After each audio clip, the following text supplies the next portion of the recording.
¿Y si la historia que le contaron sobre el origen de su fe fuese una construcción forjada en la sombra, un mapa deliberadamente incompleto, diseñado para mantenerlo peregrinando cuando la llave del santuario siempre residió en el silencio de su propia conciencia? Durante milenios, la humanidad ha buscado la redención en horizontes distantes y en eventos pasados, esperando una epifanía externa o una gracia mediada que disuelva la carga existencial del ser. Hemos sido condicionados a creer que la trascendencia es un regalo pospuesto, una promesa futura sujeta a la obediencia a un canon establecido. Pero la verdadera alquimia espiritual, la que transforma el plomo de la ignorancia en el oro de la realización, no se encuentra en la sumisión ciega a un credo impuesto, sino en el audaz acto de recordar quiénes somos, fragmentos del logos divino, olvidados de nuestra propia soberanía espiritual. Hoy, emprenderemos una excavación arqueológica del alma, desenterrando los pergaminos silenciados por las estructuras de poder que temieron la libertad individual. Estos textos apócrifos y heréticos revelan que el reino no es un destino post-mortem, sino una dimensión interna, una cámara secreta de la conciencia accesible en el instante presente. Exploraremos el evangelio que fue declarado anatema precisamente porque liberaba al buscador de la necesidad de intermediarios, entregándole la custodia y la realización de su propia alma. Este es un viaje que desmantelará narrativas convenientes e iluminará el camino hacia la madurez espiritual, donde la salvación es una responsabilidad personal y no una concesión externa. Prepárese para confrontar el dogma y para que la luz del conocimiento, la gnosis, perturbe su cómodo entendimiento del mundo. Si usted siente el llamado de esta verdad prohibida, si ansía la iluminación que yace más allá de las fronteras de la fe impuesta, manifieste su intención ahora. Dé un paso decidido en este sendero de sombra y luz, y escriba en los comentarios la frase decretoria: yo busco la verdad. El descubrimiento de la gnosis silenciada. Nuestra indagación debe comenzar con un acto de sincronía cósmica, el hallazgo fortuito que reescribió la historia de la espiritualidad occidental. Nos situamos en diciembre de 1945, cerca de la localidad de Nag Hammadi, en el Alto Egipto. En medio del desierto, enterrados en el lecho seco del tiempo, unos campesinos desenterraron una vasija de arcilla sellada, que contenía 13 códices encuadernados en cuero, escritos en copto. Este tesoro, conocido hoy como la Biblioteca de Nag Hammadi, no era un mero vestigio histórico, sino una bomba teológica de efecto retardado. La biblioteca privada de una comunidad que había resguardado en secreto textos prohibidos durante 16 siglos. Entre esos papiros, uno brillaba con una luz particularmente subversiva: el Evangelio de Tomás. Este texto, compuesto por 114 logia, dichos atribuidos a Jesús, sin contexto narrativo de milagros ni pasajes biográficos, ofrecía una visión de la enseñanza crística que difería radicalmente de la estructura narrativa de la redención sacrificial canonizada, proponiendo en su lugar una sabiduría esotérica y práctica, un llamado a la realización individual que despojaba de poder a cualquier autoridad eclesiástica. La Iglesia incipiente había logrado quemar, borrar y silenciar estos testimonios por más de 1000 años, pero el desierto había cumplido su función de guardián, preservando la evidencia tangible de un cristianismo primitivo enfocado no en la fe en eventos históricos, sino en el despertar presente, la herejía central, el núcleo disruptivo que provocó la condena y el intento de erradicación por parte de las estructuras de poder emergentes. Se encuentra cristalizada en la declaración más potente del texto, particularmente en el Logion 3 y el Logion 113. Estos fragmentos apócrifos afirman categóricamente que el reino de Dios no es una promesa escatológica, una recompensa que aguarda tras la muerte o un evento futuro, sino una realidad inmanente, un estado de conciencia presente, afirmando: el reino está dentro de vosotros y fuera de vosotros. Cuando os conozcáis a vosotros mismos, entonces seréis conocidos, y comprenderéis que sois los hijos del Padre viviente. Esta declaración representa un terremoto espiritual. Si el reino es un estado interno y disponible ahora, entonces la necesidad de esperar, la dependencia de un templo físico o la intercesión de un cuerpo sacerdotal se vuelven irrelevantes.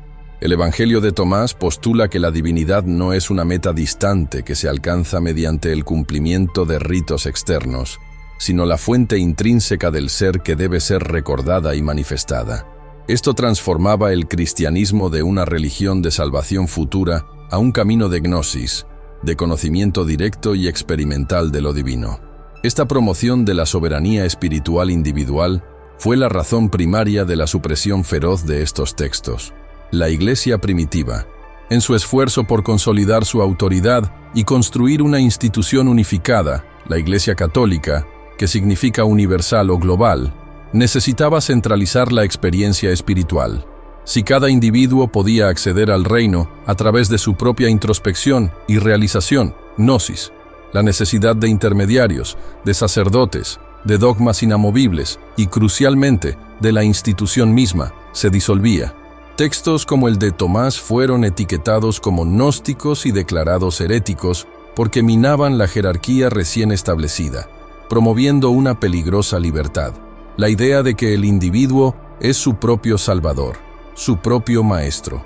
La historia registra cómo figuras como Atanasio, obispo de Alejandría, jugaron un papel crucial en la quema y la proscripción de estos escritos, asegurando que la única narrativa aceptada fuera aquella que enfatizaba la dependencia del creyente en la figura del Salvador externo, que muere por los pecados, cimentando así la dependencia en el aparato eclesiástico que administraba los sacramentos de esa salvación. La distinción entre el Jesús canónico y el Jesús de Tomás es abismal y define dos paradigmas espirituales opuestos. En los evangelios sinópticos y paulinos, Jesús se presenta fundamentalmente como el Cristo Redentor, el sacrificio externo necesario para pagar una deuda de pecado original, cuya resurrección física es la prueba de su divinidad y la promesa de la vida eterna para sus seguidores. Es un Salvador externo, el Jesús que emerge de los logia de Tomás. En cambio, es el Maestro despertador, el revelador del misterio. Su propósito no es morir para salvar a la humanidad, sino vivir y enseñar cómo la chispa divina, el potencial de realización, reside en cada buscador. Para los gnósticos, la resurrección no era un evento histórico futuro, sino un despertar psicológico y espiritual que ocurre en el presente, un acto de salir de la tumba de la ignorancia de la mente condicionada. El enfoque se traslada de la fe en un evento milagroso pasado a la imitación de la realización del Maestro, transformando la religión de obediencia a un camino de autodescubrimiento radical. El Evangelio de Tomás, lejos de ser un texto meramente filosófico, ofrece un camino práctico hacia esa gnosis. El método para encontrar el reino interno requiere una confrontación íntima y honesta con el propio ser, una observación radical de la mente. El Logion 2 es explícito. Quien busca no debe cesar de buscar hasta que encuentre, y cuando encuentre se turbará, y cuando se haya turbado, se asombrará, y reinará sobre el todo. El buscador debe mirar sus propios miedos, sus juicios y sus ilusiones hasta que la incomodidad de la verdad revele que la identidad superficial, el ego, es una construcción temporal. Es el proceso de desidentificación lo que produce la perturbación necesaria para el despertar. Además, el Evangelio establece el imperativo de la manifestación de esa verdad interior, afirmando que el buscador debe traer a la luz lo que yace dentro. Suprimir esta verdad interior, esta chispa divina, te destruirá o te fragmentará, resultando en la ansiedad, la depresión y la desconexión que caracterizan a la neurosis moderna. Por el contrario, expresar activamente esa esencia, manifestar la gnosis, es lo que te salvará o te hará completo. Este es el mensaje final y más maduro de la gnosis. La salvación no es un evento futuro concedido por una autoridad externa. Es la responsabilidad, asumida ahora, de despertar a la propia naturaleza divina y vivir sin velos. El desenterramiento de los códices de Nag Hammadi en 1945 no fue un simple accidente arqueológico. Fue un evento orquestado por las leyes inescrutables del Cronos y el Kairos, una revelación puntual que el inconsciente colectivo de la humanidad demandaba tras el colapso moral de las guerras mundiales. Ocurrió en la arena candente del Alto Egipto, cerca de la aldea de Hamradom, cuando un campesino, Muhammad Ali al-Samman, tropezó con un pitos de arcilla sellado que contenía 13 volúmenes de papiro encuadernados en cuero, escritos en copto.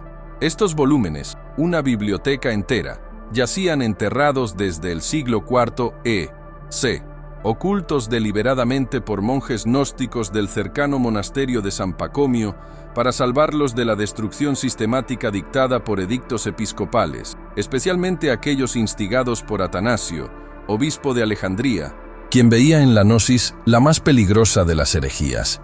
El hallazgo no solo recuperó documentos perdidos, desmanteló la narrativa histórica lineal de la cristiandad. La Tierra cedía su secreto en el momento preciso en que la mente moderna, desencantada con las estructuras de poder religioso, estaba lista para escuchar la voz suprimida de la pluralidad teológica. Esta conjunción de casualidad histórica y destino arcano reabrió la herida silenciada entre la fe ciega y el conocimiento directo, obligándonos a confrontar qué versiones de lo sagrado fueron elevadas a dogma y cuáles fueron sepultadas en el olvido. La naturaleza de los textos hallados constituyó un desafío hermenéutico ineludible para la teología establecida. No eran meras glosas o fragmentos menores, sino tratados completos de cosmología radical, psicología esotérica y diálogos de Jesús con sus discípulos, ofreciendo una visión del cristianismo primitivo tan vasta y variada que hacía añicos la imagen monolítica que la Iglesia Católica había promovido durante 1700 años. Entre ellos se encontraban joyas como el Evangelio de Felipe, la Apócrifa de Juan, el Diálogo del Salvador y, crucialmente, una copia completa del Evangelio de Tomás. Estos textos pintaban un lienzo donde Cristo no era primariamente un redentor sacrificial, cuya muerte era la clave de la salvación, sino un maestro gnóstico, un revelador que ofrecía las claves para despertar la luz divina, atrapada dentro de la materia densa. La autoridad, según estos escritos, residía internamente en la experiencia mística, no en la mediación sacerdotal o la adhesión a un credo fijo. La furia y el miedo de los padres de la Iglesia a esta literatura se hicieron palpables. Un cristianismo donde el individuo tenía acceso directo a la divinidad, sin necesidad de la Iglesia jerárquica, era un movimiento subversivo que despojaba a la institución de su poder terrenal y espiritual. El acto de enterrar los textos fue la única respuesta viable ante el intento de aniquilación total de una corriente espiritual que priorizaba el autoconocimiento sobre la obediencia ritual. El impacto sísmico de Nag Hammadi se propagó lentamente a través del mundo académico y más tarde a la conciencia pública, revelando la oscura historia de la supresión canónica. La Iglesia, en su fase de formación, se enfrentó a cientos de evangelios y tradiciones. Para consolidar su poder y presentar un frente unido ante el Imperio Romano, fue necesario un proceso violento de estandarización, eligiendo 4 evangelios y purgando todo lo que oliera a dualismo gnóstico o a revelación personal. Los textos de Nag Hammadi son el testimonio silencioso de esta purga, documentos que, al ser desenterrados, expusieron la fragilidad y la manipulación inherente a la construcción del canon bíblico. La existencia misma de la biblioteca enterrada demostró que el cisma entre la ortodoxia y la herejía no fue un debate marginal, sino una lucha encarnizada por la definición del alma humana y su relación con lo divino. ¿Sería el alma salvada por el ritual y la fe en un evento externo? ¿O por la gnosis, el conocimiento interior y la reconfiguración de la conciencia? El descubrimiento hizo evidente que la Iglesia victoriosa no solo había ganado la batalla teológica, sino que había borrado diligentemente toda evidencia de la existencia de la tradición perdedora, hasta que la propia arena del desierto decidió devolver la memoria. La revelación de Nag Hammadi trasciende la mera curiosidad histórica, se convierte en un espejo crítico para la mentalidad moderna. Nos enseña que las verdades esenciales de la existencia, aquellas que apuntan hacia la soberanía del espíritu individual, han sido sistemáticamente combatidas por sistemas que exigen la delegación de la autoridad personal.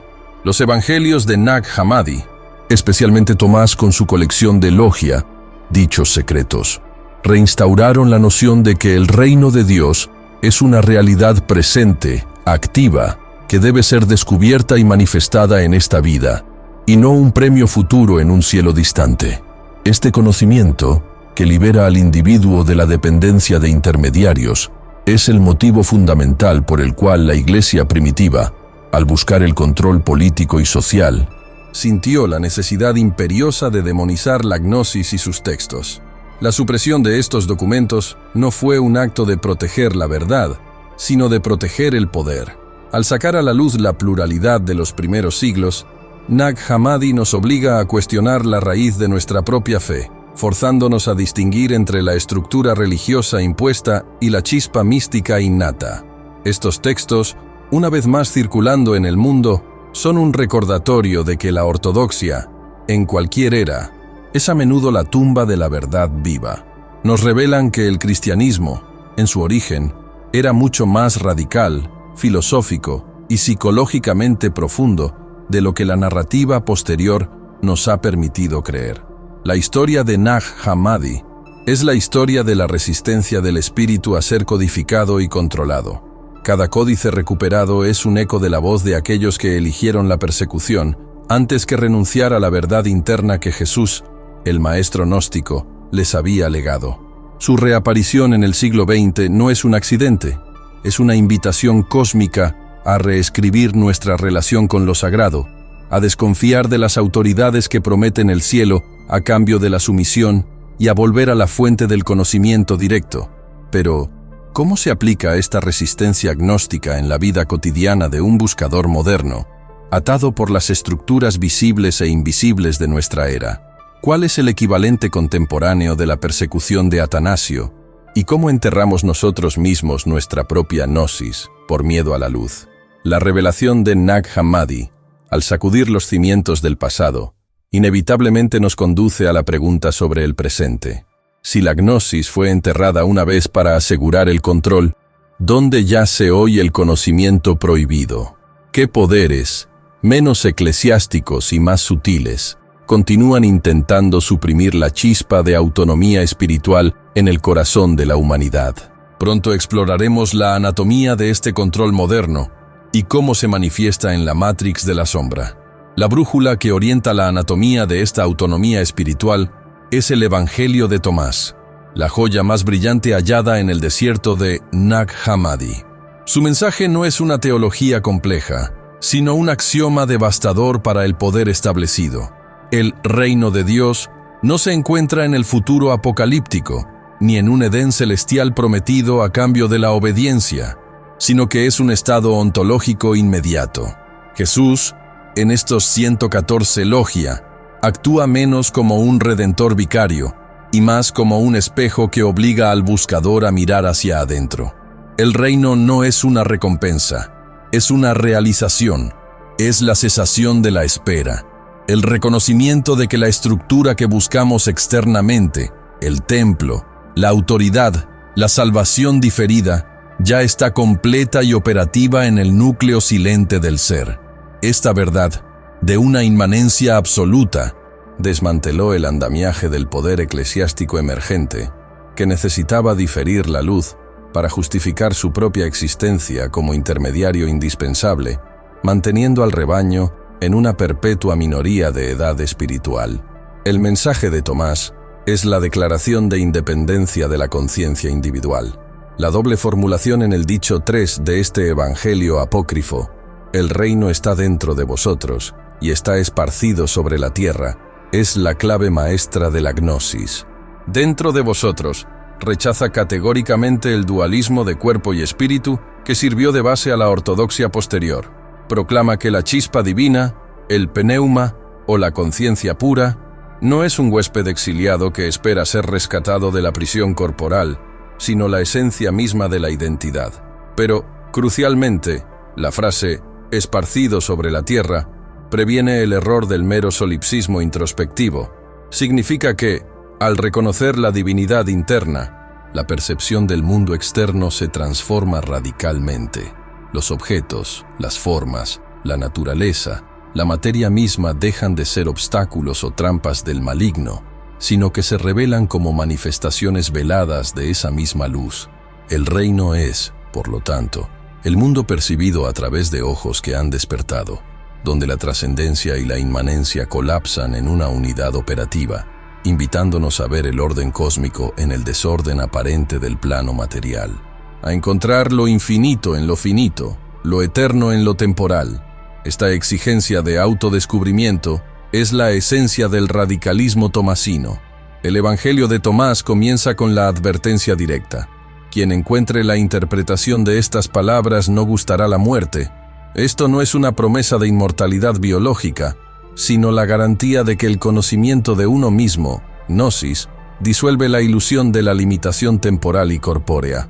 La búsqueda se convierte en una arqueología interior, un desenterramiento de la identidad original que ha sido sepultada bajo capas de condicionamiento social, dogmas heredados y miedos psicológicos. Jesús, en el contexto de Tomás, no exige fe ciega en su persona, sino comprensión aguda de sus palabras. La tarea del iniciado es volverse un arquitecto de su propia conciencia, utilizando los dichos como cinceles para fracturar las estructuras mentales que lo mantienen prisionero de la ignorancia. El juicio final, bajo esta óptica, se realiza aquí y ahora, en el tribunal de la propia mente, al confrontar la verdad desnuda del ser. La salvación no se espera, se labra. Los dichos, a menudo formulados como paradojas y adivinanzas, actúan como dispositivos de choque cognitivo. Obligan al lector a trascender la lógica lineal y abrazar la sabiduría intuitiva. Consideremos el dicho 70. Si traes a la luz lo que tienes dentro, lo que traes a la luz te salvará. Si no traes a la luz lo que no tienes dentro, lo que no traes a la luz te destruirá. Este es el imperativo de la autenticidad radical, la manifestación sin censura del potencial gnóstico. Si el buscador se niega a expresar su verdadera esencia, su daemon interno, esa energía no expresada se convierte en una fuerza destructiva, una sombra interior que carcome la vitalidad y distorsiona la percepción. El pecado, según esta filosofía, no es una transgresión moral externa definida por un código social, sino el fracaso existencial de no llegar a ser quien uno es, la traición a la propia chispa divina por miedo al juicio del mundo o por pereza espiritual. El mensaje de Tomás es, por ende, inherentemente subversivo frente a cualquier sistema que prometa la salvación a través de la mediación.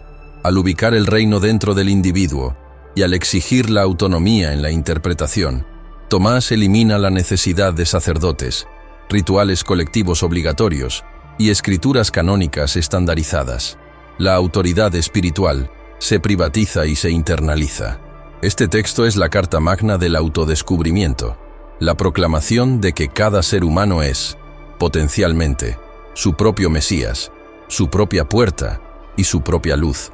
Este nivel de empoderamiento, este conocimiento directo e intransferible, fue y sigue siendo la amenaza fundamental para cualquier poder que dependa de la ignorancia y la dependencia masivas para sostener su dominio. La supresión de Tomás fue el acto fundacional de la jerarquía, un intento exitoso de reemplazar la gnosis liberadora con la pista controladora, ganchos enigmáticos. Si el Evangelio de Tomás nos enseña que el reino está dentro, ¿por qué la humanidad insiste en buscarlo fuera?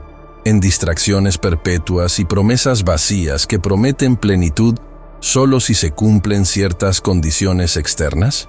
¿Cómo logran las estructuras de control moderno, la Matrix de la sombra, desviar esta búsqueda interna, manteniendo la conciencia cautiva en la ilusión de la escasez y la dualidad?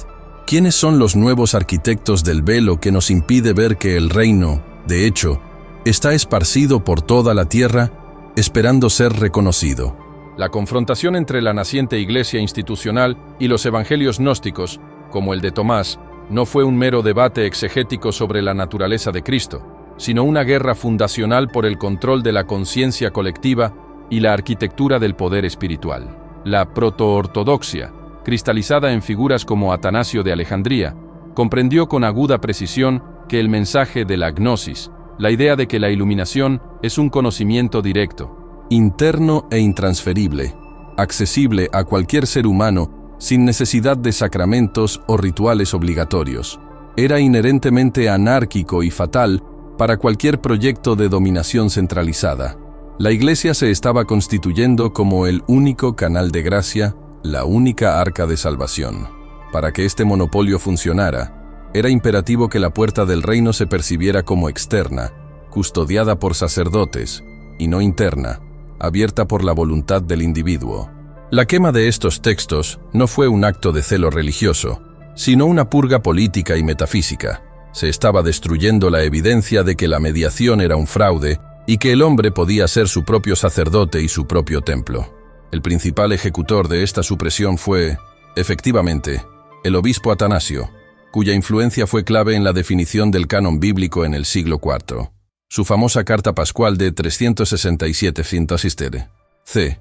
marcó la línea divisoria oficial, estableciendo qué textos eran divinamente inspirados y cuáles eran apócrifos y, por ende, peligrosos y destinados a la destrucción.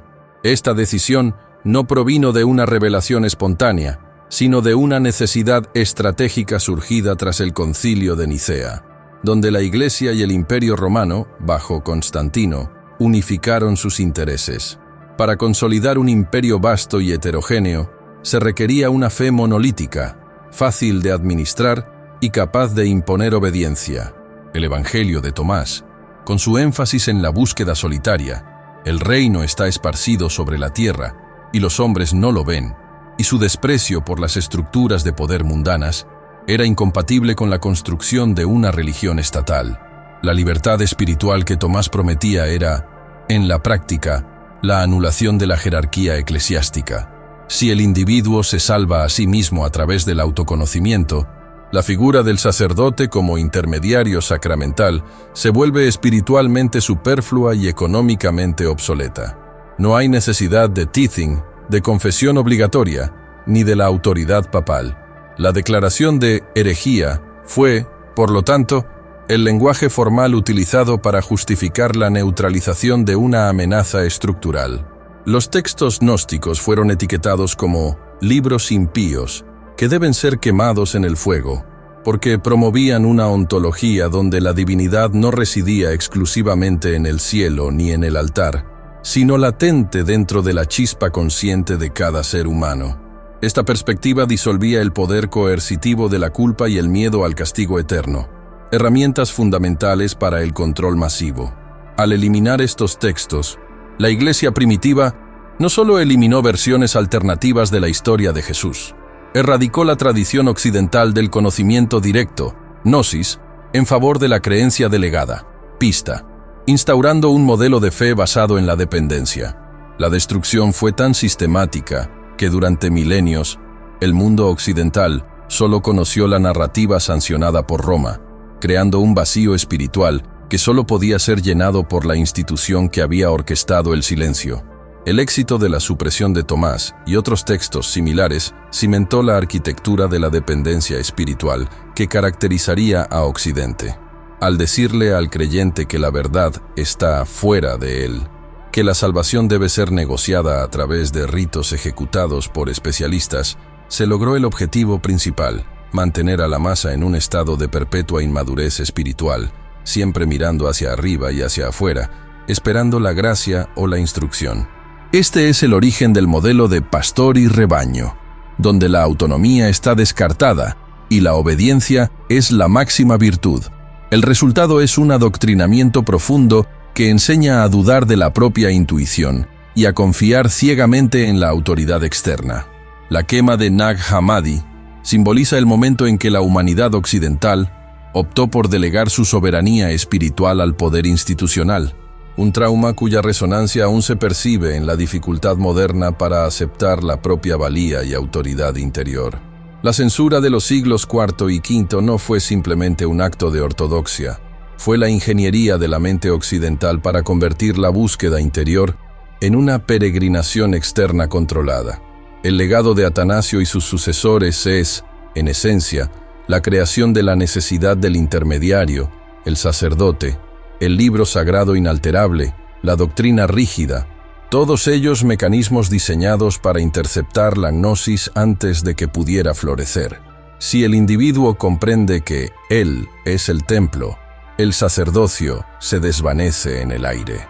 La Iglesia protoortodoxa sabía que la supervivencia de su estructura dependía de enterrar el concepto de la deidad interna y reemplazarlo con la figura de un Dios distante que requiere representantes exclusivos en la tierra. Este acto de supresión no solo borró textos, sino que reescribió la psicología espiritual del hombre occidental, obligándolo a mendigar aquello que siempre llevó consigo. La recuperación de estos textos, oculta en tinajas en el desierto por aquellos pocos que desafiaron la hoguera, no es solo un hallazgo arqueológico, es el regreso del expediente perdido de nuestra propia soberanía, la prueba de que el velo de la dependencia fue tejido por manos humanas y no por designio divino. Si la Iglesia primitiva se vio obligada a quemar textos que afirmaban la divinidad interior para establecer su poder, ¿qué otros mitos de dependencia son sostenidos hoy por la élite controladora para asegurar que sigamos buscando la verdad en las pantallas, los productos y los líderes, en lugar de en nuestro propio centro? ¿Cómo se manifiesta la censura moderna de la gnosis, disfrazada ahora de información incesante o entretenimiento vacío? Y si los dogmas que hoy aceptamos sin cuestionar son meros ecos silenciados de aquellas hogueras encendidas hace 17 siglos, la figura del Salvador, tal como fue canonizada y vendida a Occidente, es intrínsecamente dependiente del concepto de la culpa y el pecado original. Este Cristo ortodoxo es la solución a un problema que Él mismo ayuda a definir y perpetuar. Es un agente externo, un mediador cuya función principal es pagar una deuda cósmica que la humanidad, por su propia naturaleza caída, es incapaz de saldar. Esta economía de la gracia es magistralmente diseñada. Si la salvación requiere un sacrificio de sangre único e irrepetible, y si la interpretación y aplicación de ese sacrificio está custodiada por una institución, el poder se centraliza inmediatamente. El individuo se reduce a ser un deudor perpetuo, cuya fe debe ser canalizada a través de rituales, sacramentos y la adhesión al dogma. Este Jesús, el Redentor, opera bajo la lógica de la sustitución. Él muere por ti, para que tú no tengas que transformarte completamente en ti. La promesa no es la realización soberana, sino la absolución vicaria y la promesa de un cielo futuro, manteniendo el foco lejos del único lugar donde la soberanía puede ser ejercida, el ahora. La teología del sacrificio vicario es la herramienta de control definitiva, pues ata la liberación del alma a un evento histórico que ya ocurrió y que, por lo tanto, debe ser interpretado y administrado por quienes afirman ser sus herederos directos, vaciando al individuo de su agencia espiritual inmediata. En contraste abrumador, la voz silenciada del Jesús de Tomás no habla de un rescate, sino de un despertar. Sus logia, aforismos concisos y directos, no se preocupan por la biografía ni por la muerte sacrificial. Se centran exclusivamente en el estado de conciencia del buscador. La gnosis no es una creencia, es un reconocimiento experiencial del origen. Logia 70. Si traéis a la luz lo que hay dentro de vosotros, lo que traéis a la luz os salvará. Si no traéis a la luz lo que hay dentro de vosotros, lo que no traéis a la luz os destruirá. Este no es un llamado a la obediencia o a la adhesión dogmática, sino a la alquimia interior radical, a la maestría del ser. El Jesús gnóstico es un espejo, un maestro cuya función es señalar la naturaleza ilusoria de la separación entre el espíritu y el cuerpo, entre el hombre y el reino de Dios. Él no pide que se le adore como el Hijo único de Dios cuya sangre borra el pecado, sino que se le vea como el prototipo, el hermano mayor que logró la reintegración total y demuestra que ese potencial, esa chispa de la luz no engendrada, que es coesencial con la fuente, reside plena y potencialmente activa en cada alma. Él es el despertador que exige que el discípulo se convierta en su igual, superando la necesidad del maestro mismo. La diferencia crucial radica en la ubicación de la autoridad y la responsabilidad.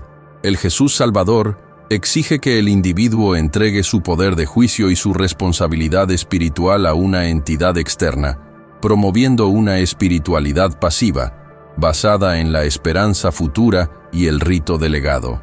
El Jesús despertador, por otro lado, exige la responsabilidad total e inmediata. La gnosis es una invitación a la realeza espiritual, a comprender que el reino de Dios no es un destino geográfico ni post-mortem, sino un estado ontológico de conciencia que debe ser activado aquí y ahora, a través del conocimiento de sí mismo. Mientras que el drama de la pasión es central en el canon ortodoxo como el medio de la salvación, en el Evangelio de Tomás, el verdadero drama es la ignorancia. El único pecado que ata al alma al ciclo de sufrimiento material. La cruz, lejos de ser el instrumento de la redención vicaria, se interpreta esotéricamente como el símbolo de la unión de lo horizontal, la materia, y lo vertical, el espíritu. Un proceso de reintegración que debe ocurrir dentro del corazón del iniciado, trascendiendo la necesidad del Gólgota histórico. El establecimiento de la Iglesia como poder temporal y jerárquico requería la eliminación sistemática de la figura del despertador, ya que la soberanía individual es el ácido más potente contra cualquier estructura de mediación. Un pueblo que sabe que es divino, que tiene acceso directo e incuestionable a la fuente, no necesita sacerdotes ni sacramentos obligatorios. Un pueblo que se siente inherentemente pecador y débil necesita desesperadamente intermediarios y salvadores. La transición de la enseñanza de Jesús como un camino hacia la gnosis, el conocimiento experiencial, a la fe en Jesús como el único requisito para evitar el castigo, fue el golpe maestro teológico que permitió la fusión del cristianismo con la mentalidad imperial romana. El Salvador se convirtió en el pegamento ideológico que aseguraba la obediencia cívica y espiritual. Se prometía el orden eterno a cambio de la sumisión temporal. El Salvador ofrece un escape del mundo a través de la promesa celestial. El despertador ofrece la maestría del mundo a través de la comprensión profunda de sí mismo. La persistencia de la figura del Salvador, incluso en la espiritualidad moderna secularizada, demuestra el profundo éxito de esta programación milenaria de la dependencia. Seguimos buscando un gurú, un terapeuta, un líder político, o incluso una píldora mágica, o una ideología externa que nos salve de nuestra condición o nos provea la respuesta absoluta, en lugar de aceptar la verdad radical del Evangelio de Tomás, que la capacidad de salvación o realización nunca fue delegada. El conflicto entre el despertador y el Salvador es, en esencia, la batalla eterna entre el poder institucionalizado, que prospera con el endeudamiento y la ignorancia, y la soberanía inalienable del individuo. Y es esta soberanía, esta chispa de luz encerrada en el individuo que se niega a buscar fuera lo que lleva dentro, la que el sistema controlador, en todas sus épocas, ha temido por encima de todas las cosas y ha buscado encubrir con los relatos de la deuda impagable. Si la figura del Salvador nos fue impuesta para perpetuar la deuda y la dependencia institucional, ¿cómo podemos discernir las estructuras modernas, tanto espirituales como seculares, que continúan jugando el papel de intermediarios, prometiendo liberación a cambio de nuestra soberanía y energía vital? Si el reino está dentro, y el despertar es un proceso interno sin necesidad de intermediación, ¿cuál es el verdadero costo psicológico y energético de seguir buscando la verdad y la validación fuera de nuestro propio centro?